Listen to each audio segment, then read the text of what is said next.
9 zone task force team ने सिकंदराबाद में 6 अफराद को तहवील में लेते हुए उनके पास से गैर महसूब नकद रकम जब्त कर ली।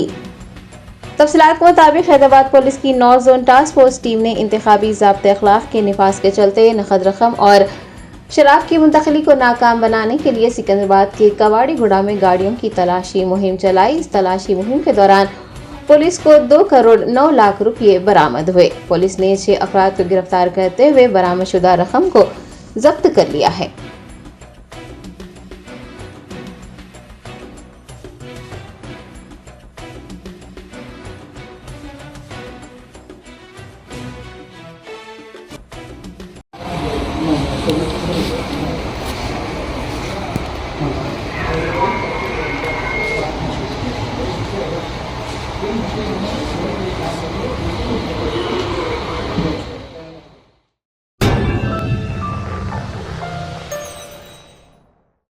Germanton super speciality hospital, doctor Mir Jawad Jar Khan, senior experienced orthopaedic surgeon, bone fracture, joint replacement, hip replacement और स्पाइन सर्जरी कामयाबी से अंजाम दे रहे हैं। इसके अलावा neuro surgery, cardiology, gynaecology, dental, general medicine, dialysis और फिजियोथेरेपी जैसे शोबाजात में इंतहाई कामयाबी के साथ वाजिबी फीस में इलाज किया जा रहा है। शेयरिंग और प्राइवेट रूम्स, अस्पताल में 24 घंटे MRI, CT scan, 2D digital x-ray, ultrasound, operation theatre, ICU और लैब की सहूलत दस्तयाब है। आपकी उम्मीदों के ऐन मुताबिक Germanten super speciality hospital, pillar number 150, Attapur, Hyderabad.